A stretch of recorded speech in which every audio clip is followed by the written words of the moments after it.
There is a machine sitting inside a clean room in Veldhoven, Netherlands, that costs more than a Boeing 787. It takes 4 cargo planes and 40 shipping containers just to move one unit.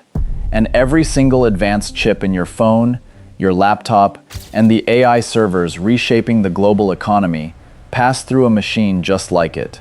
There is exactly one company on Earth that can build it. Not 2, not 3, 1.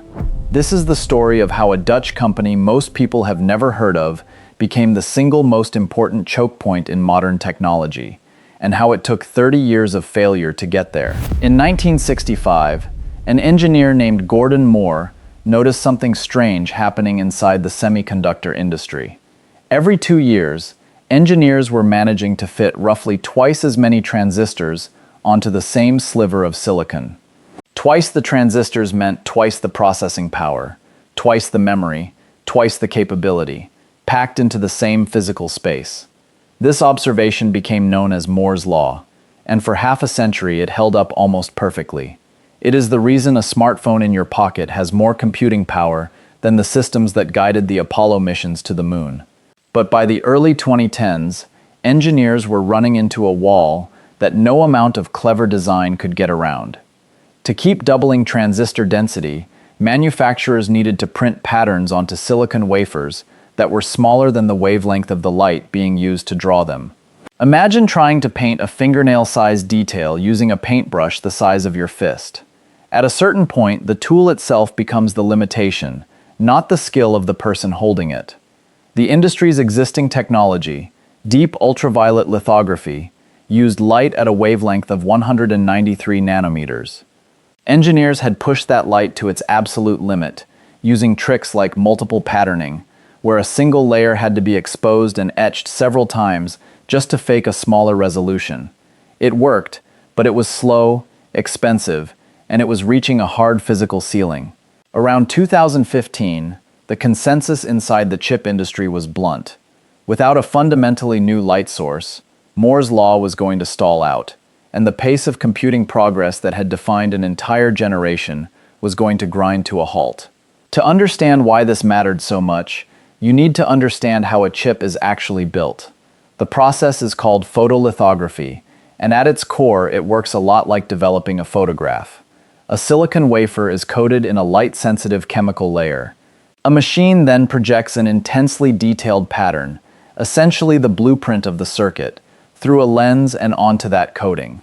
Wherever the light hits, the chemical structure changes, and an acid bath later washes away the exposed or unexposed sections, depending on the process, leaving behind microscopic circuit patterns etched into the silicon. This process repeats dozens of times, layer stacked on layer, to build the three-dimensional maze of transistors that makes up a modern chip.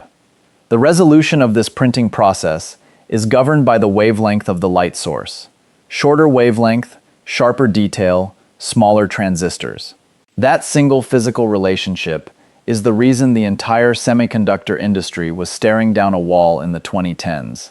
And it's the reason a wavelength of just 13.5 nanometers, sitting deep in a part of the light spectrum called extreme ultraviolet, became the industry's last remaining option.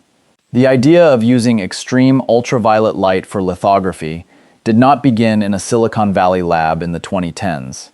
It began in the 1980s, decades before any chipmaker actually needed it. Japanese physicist Hiro Kinoshita was among the first researchers to demonstrate that EUV light could, in principle, be used to project a pattern with the resolution semiconductor manufacturing would eventually require. At the time, it was closer to a physics curiosity than an industrial roadmap. Nobody was building products around it, because nobody needed transistors that small yet. Through the 1990s, researchers at Lawrence Livermore National Laboratory and a consortium of American national labs picked up the challenge, working through a problem that sounded almost absurd.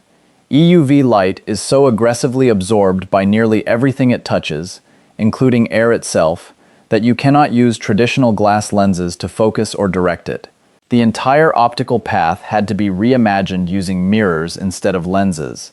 Mirrors so precisely constructed that a single flaw invisible to the human eye would scatter the light and ruin the pattern. This is where ASML entered the picture, alongside the German optics company Zeiss, who took on the nearly impossible task of building those mirrors.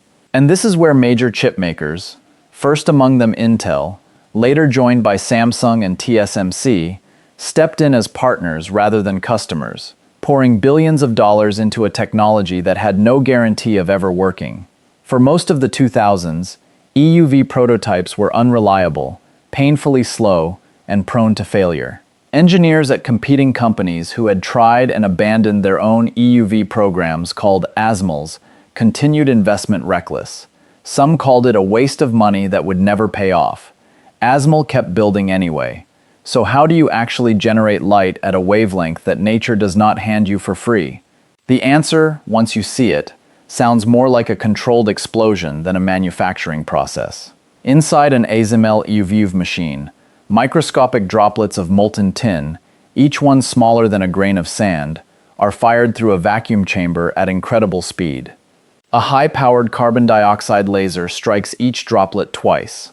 A first pulse flattens it into a disc shape, and a fraction of a second later a second, far more powerful pulse slams into that disc directly. The impact is violent enough to vaporize the tin into a plasma hotter than the surface of the sun. This happens between 50,000 and 100,000 times every single second, a continuous rhythm of micro-explosions precise enough to generate a stable, usable beam of extreme ultraviolet light. That light then has to travel through a system of mirrors, because as we covered earlier, EUV light is absorbed by ordinary glass and even by air itself. These mirrors are considered among the smoothest manufactured objects on the planet. Any imperfection larger than a few atoms across would scatter the light and destroy the precision of the pattern being printed. Zeiss engineers had to develop entirely new polishing and coating techniques just to reach that level of atomic smoothness. And even then, the mirrors absorb a portion of the light with every bounce, which is part of why the laser needs to strike so many droplets so many times per second in the first place, just to leave enough usable light at the end of the journey. Once that light reaches the silicon wafer, the machine has to align each new circuit layer on top of the layer beneath it with a precision of roughly 5 atoms, all while moving components inside the machine at accelerations exceeding 20 times the force of gravity. A single misalignment at this scale, and an entire chip is ruined. This entire sequence, plasma generation, mirror reflection, and atomic precision alignment, has to repeat continuously, wafer after wafer, 24 hours a day, inside a facility that has to be cleaner than a hospital operating room. It took ASML and its partners more than 30 years, from Kinoshita's early experiments in the 1980s to a commercially viable machine finally entering high-volume chip production around 2019, to make this entire chain of engineering miracles work reliably at industrial scale. Today, a single ASML EUV machine costs more than $350 million, and building one requires components sourced from hundreds of specialized suppliers across multiple countries, a supply chain so complex and so deeply guarded that no competitor has managed to replicate it. Every advanced processor powering the smartphone in your pocket, the laptop on your desk, and the data centers training the latest generation of artificial intelligence models depends, at some point in its manufacturing chain, on a machine built by this one company. That is not an exaggeration. It is the literal physical bottleneck of the modern digital economy, sitting inside a handful of clean rooms scattered across Taiwan, South Korea, and the United States. Here is the part of this story worth sitting with. For most of the 3 decades this technology took to develop, the smartest engineers in the industry did not believe it would work. The physics looked too unforgiving, the tolerances too extreme, the cost too enormous to ever justify. Entire competing research programs were shut down because their leadership decided the whole approach was a dead end. And yet a small group of physicists, optical engineers, and stubborn executives kept refining a technology most of their peers had already written off. That pattern shows up again and again across the history of engineering breakthroughs. The people who eventually reshape an entire industry are rarely the ones with the most certainty. They are the ones willing to keep working on a problem long after the room has stopped believing it can be solved. Moore's law did not survive because a single genius had a flash of insight.